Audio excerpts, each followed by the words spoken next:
टिफिनसाठी तुम्ही ही रेसिपी नक्की ट्राय करा. चना मसाला खायला खूप टेस्टी लागते बरं का. तर मी रात्रीच भिजत घातले होते चणे. ते सकाळी स्वच्छ धुवून कुकरमध्ये टाकून पाणी टाकून त्यात थोडेसे खडे मसाले ॲड केले. तेजपत्ता, दालचिनी ते.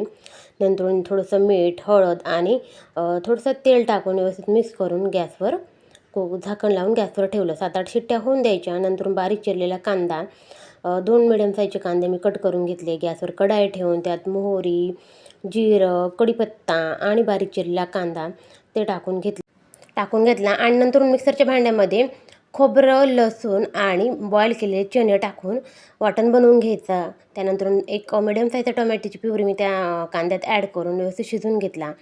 त्यानंतर मसाला टाकू, हळद, लाल तिखट, काळा मसाला, काश्मीरी लाल मिरची आणि छोले मसाला टाकून व्यवस्थित मिक्स करून घ्यायचं. आणि थोडंसं व्यवस्थित त्यात पाणी सुटायला लागलं की आपण ते मिश्रण बनवलं होतं ना चण्याचं, तर त्या मसाल्यामध्ये ॲड करायचं. आणि बॉईल केले चण्याचं पाणी थोडंसं टाकून अजून तो मसाला शिजवून घ्यायचा. आणि शिजला की नंतर आपण बॉईल केलेले चणे त्यात ॲड करायचे. तर थोडंसं मीठ टाकायचं, कारण शिजण्यासाठी टाकलेलं त्याच्यामुळे थोडंसं टाकायचं. कोथिंबीर टाकायची.